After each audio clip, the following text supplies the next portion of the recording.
I'm not convinced it ain't no acting or accident what the track emits. You strapped with gas that you ain't even practiced with. The fact is, you couldn't hit the... Welcome to the season premiere of 3 Count Commentaries. Let's talk about Smackdown from August the 10th, 2021. I separated the King of the Ring part. I didn't think to do that until the videos, until I started recording. I was like, you know what, I'm going to split it because I didn't know how long I was going to go. All right, so let's talk about the rest of Smackdown. Let's start the show. Bianca Belair, Becky Lynch, and Sasha Banks are going to have a contract signing. Oh, boy. This is going to go perfectly fine. Everybody's just going to sign the contracts. It's going to be very professional, very boring. You're going to see everybody's agents. The lawyers are going to go through the document. They're going to read out things. They're going to veto certain things. Then they're going to sign it, date it, shake hands, and go on about their day. Wait, I mean, that's how contract signings work in wrestling, right? Absolutely not. All three of these chicks got tables. Sasha Banks is standing on top of the table, glimmering. Big time Bex. And they have this Big Time Bex graphic. It is absolutely frightening. It looks like Chucky on the beach. It is absolutely frightening. What is up with that thing? Anyway, she's yelling. She calls Sasha Banks a disco ball, which is interesting. Then Sasha cuts a really bad promo about how her spotlight's better than both of them. Then Bianca cuts a mediocre promo saying that Becky got lucky, and Becky kept yelling about 26 seconds. And then she said, "Why don't y'all get in the ring? I'm the common denominator to all of this. Get in the ring." Becky said, "I ain't afraid of nobody that I can beat in 26 seconds." Flipped her table, then got in the ring. Well, threatened to get in the ring. Sasha attacked Bianca from behind. There was a big fight scene. Then then Becky and Sasha started to fight.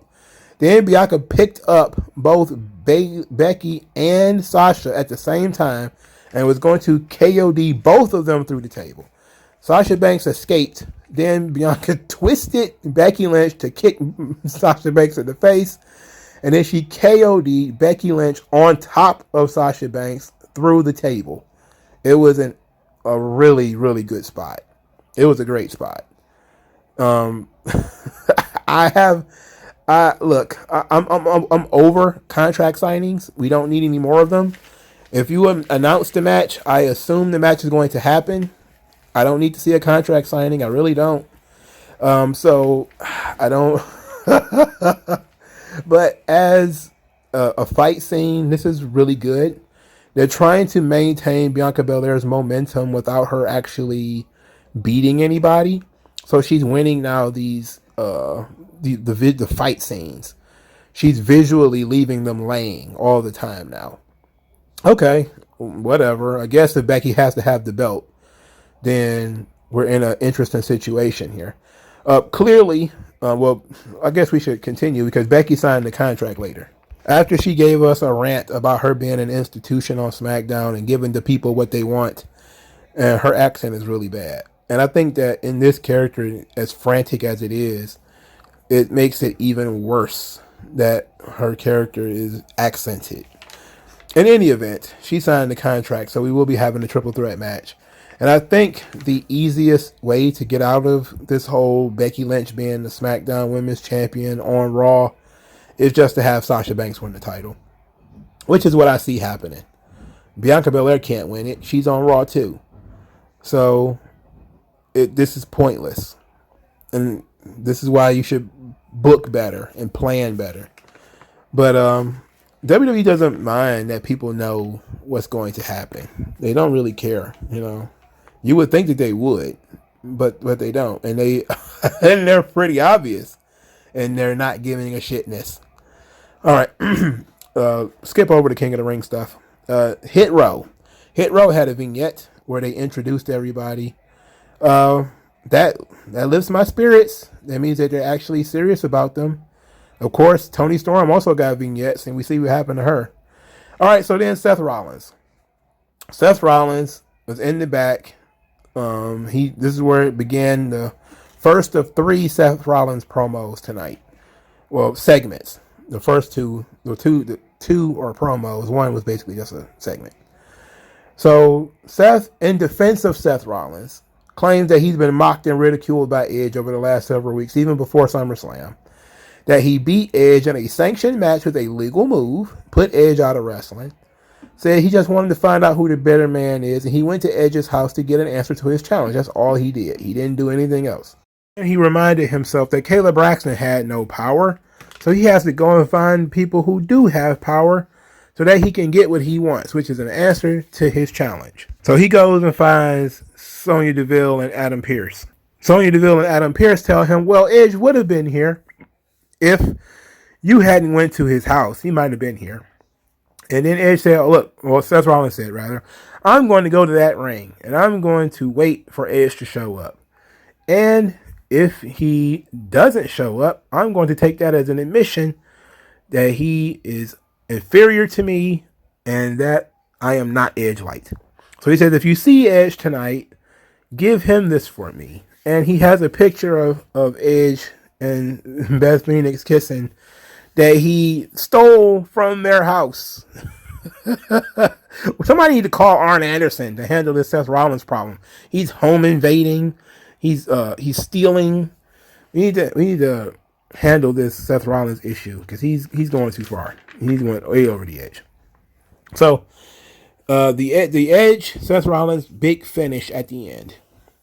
Seth Rollins cuts a promo on the Tron because that's always awesome when you talk to the Tron. Edge, come on out here. He says that he can have whatever he wants. He can pick the time, the place. He can even pick the stipulation. He said, we can even have the match in your living room. Imagine Beth and the kids just watching, cheering. And said that if you don't come out here, you're not going to accept. I'm going to take that as an admission that you're inferior to me in every way and that I am not Edge light. Then he says that he's disappointing not just him, but also his fans, but he's also disappointing his family. And that how is it going to feel when his daughters have to grow up knowing that their dad was a coward? Edge showed up with an Escalade, which I thought ruled. At the last minute, of course. Edge shows up, beats the hell out of Seth Rollins, throws him all over the place. Then he turns around to grab a chair, breaks the chair to get the little metal piece out of it. He's going to put that bar in Seth Rollins' mouth. Seth Rollins bails. He gets the hell out of there because Edge is out of his mind. He don't need those problems. Edge gets on the microphone, says one simple thing: you, me, hell in a cell. And you know what? I would be all in on this if we hadn't already had 5 Hell in a Cell matches this year. Like, if it wasn't already, 4 Hell in a Cell matches on the pay-per-view, then 1 on SmackDown, 1 on Raw, and then the unofficial Hell in a Cell match between Xavier Woods and Lashley.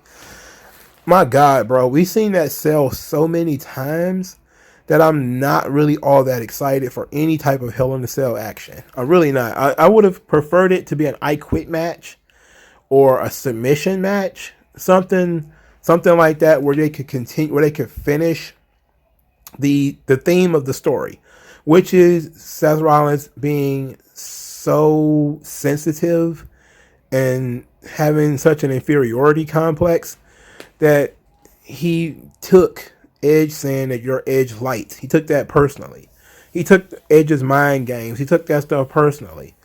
And I think that a great way of ending this feud is to have an I Quit match. I'm assuming Edge is going to win. I don't know. That's my assumption. Maybe we don't do a submission match or something because Edge is losing.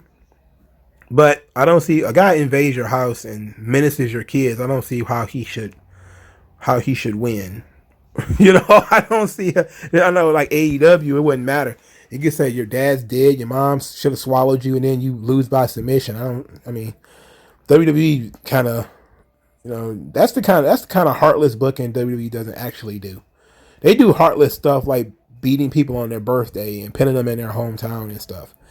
Everybody else has, he set your mom on fire, but, you still can't kick out at 3. That's absolute nonsense. So I don't see Edge losing this match. They're not going to cut his balls off like that. But the Hell in a Cell concept, it means something. It got a pretty big pop. It's okay for me. For I personally, like I said, I would have preferred it be submission, I Quit. Not last man standing, because he had a last man standing match for Randy Orton, but something that was unique, something that was different.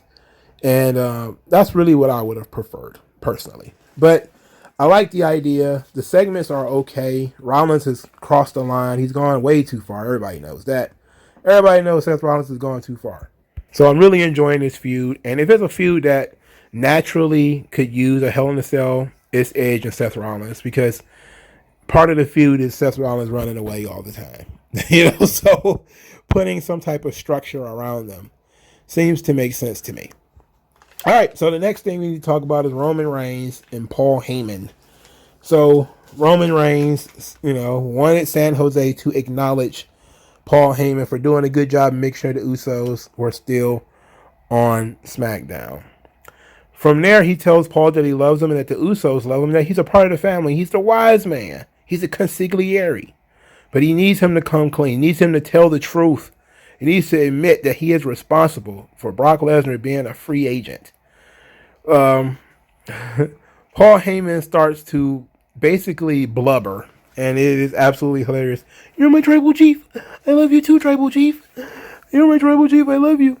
And he says that he's been serving the family for 40 years, and he loves these guys too. And he's been accused of a lot of many things, and he's been guilty of some, but he would never have been stupid. And scheming against Roman Reigns would be stupid. And why would he do it now? Why now? Why not wait till Crown Jewel? And then he lays out the elaborate plan of screwing Roman Reigns over at Crown Jewel. He said, why not do it there?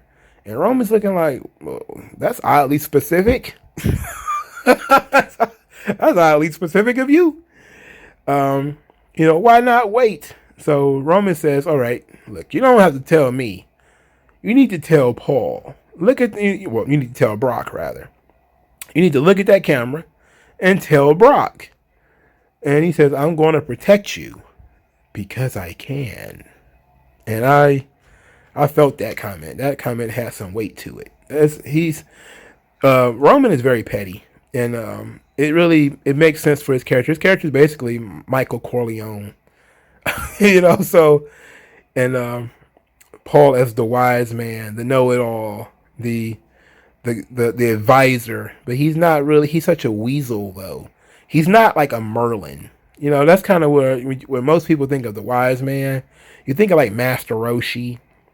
You think of what's the name of the guy from Naruto, the pervy sensei. You think of guys like that.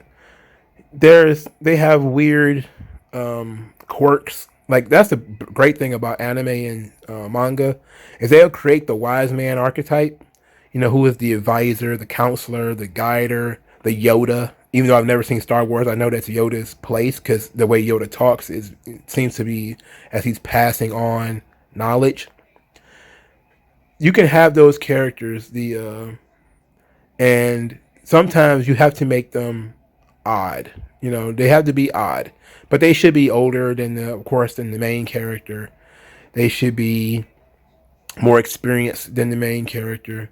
They should know things that the main character doesn't know.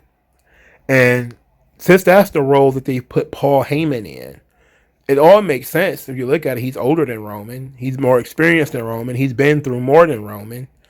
So he's a perfect sort of advocate / special counsel.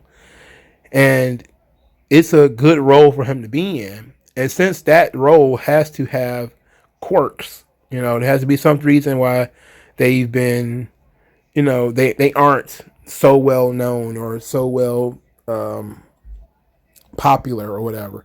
For instance, Pervy Sensei, the whole thing is he's a pervert. Master Roshi is also a pervert. He's also a hermit who lives in the middle of nowhere, so he doesn't have a lot of students. And that would be something that you would create in this sort of situation. So in with Paul Heyman, his situation is that everybody knows that Paul Heyman is a liar. He's a manipulator. He cannot really fully be trusted. So he was disregarded, and it was Roman who brought him back in, because he has so much knowledge and he has so much pull, and he knows how to manipulate situations and manipulate people. That's the beauty of the Paul Heyman character. So when Roman, as they lay down this idea, What it sounded to me like is basically Paul Heyman spit out what he did to Brock at Survivor Series, which to me, if I was booking this story, that would be the first thing I would do. Is I would look at all the times, Paul Heyman stabbed one of his guys in the back. There would be like all you need to do is show clips. Like, I know they probably don't want to show CM Punk, but it would make sense for you to show that he turned on Brock at one point. Show that he turned on Punk at one point. Show that he turned on Rob Van Dam at one point. Show that he turned on, I think it was somebody else. I can't remember who it is. That he routinely turns on people. That's part of Paul's character. He's a schemer. He's a manipulator. He uses and abuses. He abandons. And Roman is paranoid. He's petty, but he's paranoid. He thinks that Paul is up to no good. So he's going to humiliate Paul, force Paul to humiliate himself, to lower himself, to get on his hands and knees and praise his tribal chief. It's also feeding Roman's ego, which is also could be his weakness, because the more confident Roman gets, the more he doesn't take people seriously. And it opens him up to more attacks. And it, keeps him aloof a little bit. So Paul looks at the camera, says that Brock outsmarted him, and that they had this conversation before when Brock defeated The Undertaker. He says that he told the world that Undertaker had met his match, and it was Brock Lesnar. Now it's time for him to tell Brock, you have met your match, and it's Roman Reigns. And he says that he's going to walk out the reigning, defending, undisputed Universal Champion. And that is not a prediction. That is a spoiler. And you can believe that. And I love this segment. The segment was really good. I really would wish they would put some heat on a person. And I really wish they would explain what the hell happened to that top rope. I'm never going to get off this shit. It was a pay-per-view main event in front of people. You have to explain in some capacity why the top rope broke. You have to. You can't just move on from this.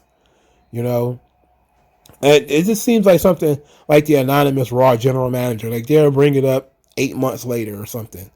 And it's going to piss me off. But this was a good segment because I don't think Roman genuinely cares about whether Brock is a free agent or not. He only cares that Paul Heyman is still doing business with Brock while Brock is a competition. And that's really what the issue is here, is that Brock wants to fight him. He doesn't necessarily want to fight Brock, but Brock wants to fight him. He wants to make sure Paul is firmly in his corner, firmly in his back pocket. So that was very interesting. All right, so let's move on. Mace cut a promo. Says that he's not here to compete, but he doesn't see competition. He sees only prey. He's not coming to SmackDown to compete. He's coming to annihilate. He cut this very wooden promo. It's very wooden. And it's clearly something that he memorized as he stared off into the distance and didn't make eye contact with the camera, make eye contact with the interviewer. There was seemingly no flow. He was like one of those... what's those guards that hang out inside Buckingham Palace? He was like one of those guys. Jack Swagger used to cut promos like that, where he would just stand there and stare off into the distance. You would be like, God, could you make it more obvious that you're either memorizing something or reading something? Dude, look at the camera. Flow. Put it in your own words, I know you're probably on thin ice. You're like, I need to do it exactly as they told me, but you don't. I'm almost certain nobody does exactly as they're told. And plus, once the lights are on, the microphone is on you. The lights are on bright. Just do it. I know it's a pre-tape, so they probably made them do it again and again and again and again. But you can't look like goddamn Pinocchio out there. Like somebody's pulling your strings. You have to, make it flow. Please put in more effort, Mace, sir. At least he didn't flub his lines. He didn't forget what he had to say. But he needs to put some character and some personality onto it. And hopefully, I thought maybe he was going to get rid of this Mace gimmick, but it seems like he's going to stay Mace for a while. Not looking forward to that. Happy Corbin and Madcap Moss came to the ring because they're supposed to be talking to the Street Profits. At least that's what we were told. Madcap Moss told a bad joke that what kind of musical instrument do you see in the bathroom? And that is a tube of toothpaste. And the boos came in. Boo! And for some reason, I was thinking to myself, this is a stupid gimmick. Until the boos started. And they're laughing at Madcap Moss telling this really bad joke. And it's bad on purpose. Okay, so like that's the gimmick. He tells old bad jokes on purpose. And it worked. It triggered real boos. Oh God, the psychology of it. Let's give a guy a comedian's gimmick, but he's a bad comedian. And people are going to boo his bad comedy. But the heel thinks he's hilarious. So Happy Corbin thinks this Madcap Moss is just the funniest son bitch alive. And the crowd is like, this guy's corny. He's awful. He's repeating the joke. Like he damn near explained the joke. It was so bad. And because he was bad on purpose, I got it. I was able to understand it. He was being bad on purpose. Like that's part of the gimmick is him being bad. You hate his jokes, but Corbin loves his jokes. So Corbin's going to laugh while you're booing and thinking that this is stupid. And it is stupid. It's very stupid. Speaking of stupid, out comes Kevin Owens. It's Groundhog Day, baby. Happy Corbin, Madcap Moss are hanging around. So here comes Kevin Owens for his weekly beating. Of course, he gets beat down. And they just leave him laying there like a sack of shit. I mean, he's just counting the clocks. He's just counting the clock at this point. He hasn't cut a promo. He hasn't asked for a tag team match. He hasn't won a strike exchange against these guys. He hasn't done anything against these guys. It's absolute Groundhog Day. So he's almost for certain out of the picture now. As some people have said online, he is being Dean Ambrose. When Dean Ambrose was on his way out, they beat him to paste every week. He did get to talk. Kevin Owens isn't even getting to talk now. I'm surprised he even played his music. Like they're gonna force this guy to travel just so they can beat him up every week. He's very professional in doing so. I mean, it is what it is. The crazy thing is it's October and they say his contract doesn't run out until January. So he's got 60 more days of this nonsense, maybe. I don't know. Maybe he shouldn't have gotten ahead of himself and tweeted out some nonsense. And look, in my opinion, in my humble opinion, you should have just fired him. Like if he wants to leave, just let him go. If he wants to leave and he doesn't want to resign, instead of going through all this shit with him, just let him go. That's my thing. Hit him with that 90-day and then let him go. Just release him, and then he'll have to sign with them in 2022. It'd have been okay. It's not like he's a huge drawing card for you guys anyway. He's not some top guy that you guys can't afford to lose. His spot is easily taken up by somebody else. And it is what it is. I mean, it might be time to clear up the roster of everybody who wants to leave anyway, which I think is smart business. Like I understand not wanting to let everybody go at one time. Like everybody who wants to leave, you let them go at one time.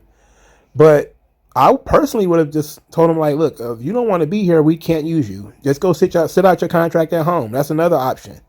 Because at some point he doesn't really add anything to the show if he's just showing up to get beat up. He's not saying anything. He's not doing anything. That means he's not getting over, which means he can't get anybody else over. So really, what is the point? And he barely even gets any reactions anymore. So we're at the point now where the guy's barely getting reactions. He's not talking. He's not really wrestling. He's just getting beat up every week. So while that might be something that we enjoy looking at as people who don't give a shit about Kevin Owens, Bubba Ray Owens, as I call him, it doesn't make good business sense. Put somebody else out there and stop wasting TV time on this guy. That to me, it hurts a wrestler more to not be on television than it is for him to be on TV and get mistreated. If you put a guy on TV and people see that he's being mistreated, that does nothing but build up sympathy for him when he leaves.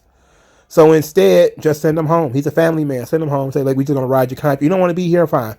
We're going to ride your contract out. Go home. We'll just replace you with somebody else. And let that be that. And then in January or February or whatever, when his contract is up, he can go somewhere else. He hadn't been on TV in a while. So it might get a massive surprise pop because he hadn't been on TV in a while. But he won't have the sympathy that, I just watched this guy get beat up every single week by Happy Corbin and Madcap Moss, the two lowest of the lowbrow janitor level heels on the roster. When it was Roman Reigns, at least there was some moxie that was being shown and some character that was being shown as he got beat up every week. But this time it's just straight up, hamster on a wheel. He's not going anywhere. There's no benefit to this. Nobody's helping him. He's not helping anybody else. There's nothing really going on, just him getting beaten up. And I see it as a waste of TV time, personally. That's just me. I don't know how you guys might feel about it, but I see it as a waste of TV time. TV time, if 30 seconds on SmackDown is worth, I don't know, $40,000. They say $33,000 or something like that. Him walking from here to here takes about 30 seconds. The beatdown itself is about 2 minutes. That's, 33,000 times, let's say 120 seconds. How much money is that? Save that money or divert that money towards somebody else and send his dumb ass home. If Bubba Ray Owens wants to be in AEW so badly, let him go home and plan his big return to wrestling. Who cares? Ultimately, it doesn't mean anything. I think that it's a waste of time to just have this guy getting beat up every week. Now, if he's going to stay, then you probably need to change this shit completely to the point where he can cut promos and fight back. Not beat him up, both of them, but fight back. Do something. Because his last days on SmackDown has been absolutely pathetic. And I don't like Kevin Owens, but even I'm just tired of watching him get beat up. To me, he's not adding anything to the show. To me, it's not even heat anymore because he got beat up last week. He got beat up 2 weeks ago. So at this point, man, they're beating a dead horse. He hasn't shown any real signs of life. Again, he doesn't even talk. So I don't know. To me, it's a waste of time. All right. So the last thing on the show is that Sonya Deville has an issue with Naomi. Naomi is mad she's not in the Queen's Crown tournament. A lot of the people on Twitter was also very mad for that same reason. Sonya Deville told her she's not worth it. She doesn't deserve to be in the tournament, which begs the question, how does Dana Brooke deserve to be in the tournament? In any event, Naomi once again says that she's a 2-time SmackDown Women's Champion, and Sonya Deville's like, oh, who cares? So Naomi wants to avoid conflict. She says, Adam Pearce, just move me to Raw so I can be in this tournament, even though the bracket's already made. Sonya Deville was like, no, we're not doing that. You're going to have a match on SmackDown next week. And then she says, oh, against who? She says, against me. And Naomi's down for that. Sonya Deville books her own in-ring return. And I'm guessing it is a bait and switch. Sonya Deville is not wrestling. I don't see it. I think that she's going to bring in somebody else, or something weird is going to happen, like somebody attacks Naomi and beats her up, and then she's going to be left laying in the ring. Sonya Deville is going to demand that the referee counts. She's going to do something like pin Naomi in her suit, and that's going to be the end of that. And then they're going to build up to a real match. I don't see Sonya Deville's big in-ring return being on SmackDown. Look, there's nothing wrong with it being on SmackDown. I'm not saying that Sonya Deville is some big, pay-per-view level performer. I mean, she's very good. She's very, very good. I really like Sonya Deville's work, and she came into her own in the last year or so. And I think she's really been really good as a power player with Adam Pearce. I would have loved to know what their roles are. Like, what are their actual jobs? In any event, I still think that you want to do the Sonya Deville big in-ring return with more drama, and there's something else there. They are doing this big Super Smackdown or whatever on FS1. Maybe that's enough, enough of a reason. But you also have to ask the question: can Sonya Deville even do that and maintain her job as blankety blank? Let's say executive producer, whatever, for SmackDown and Raw, and can she even book herself in matches? You know, well, I know Adam Pearce, he indirectly booked himself in a match with Roman Reigns. Didn't intend to, but I think this is going to be a bait and switch. I know a lot of people are really excited about this, but I say don't expect it to happen. Expect somebody else to, maybe Tamina or somebody like that, is going to attack Naomi and is going to continue the feud. You know, the match won't actually happen, or maybe Sonya Deville just won't show up. She'll have Naomi show up and get in the ring, and then they'll say Sonya Deville isn't here, or she'll have to leave in the middle of the show because something bad happened to somebody, or something bad happened to somebody else. They're going to find some way to get out of this match. I don't see this match happening. But I did like how they set it up, though, because it's Sonya Deville throwing her weight around. She's like, nope, you can't get around me. You know, you can't go to Dad. Can't ask Dad for nothing. I do want to know what Sonya Deville's problem with Naomi is, and hopefully we will get that response next week. You know, hopefully we'll start to actually get to the meat of this thing, of what her problem with Naomi is. And I know part of it is that she doesn't think Naomi is a credible contender. She doesn't think she's a good wrestler, because she went through that when she had her kicked out of the building. She's like, oh, you're just an entrance. That's all you are. You know, it all goes down from the entrance, and we've been giving you opportunities for years. And if that's going to be the case, and Sonya Deville is going to be like the voice of like a new generation of female talent, that would have been great. You know, that would mean that you're going to have to invite or bring somebody else in, and I think that would have been a good option for some of the people that they're calling up. Somebody like Xia Li, for instance. I don't know. It's like the second time I've pitched Xia Li to be like the henchman of Sonya Deville, but I think that it's a good option. I don't see why you wouldn't do it. But let me know what you guys think about SmackDown in the comment section below. Like this video, share this video, subscribe to the channel, donate to the channel. Thank you guys for your time, and I'll talk to you guys later.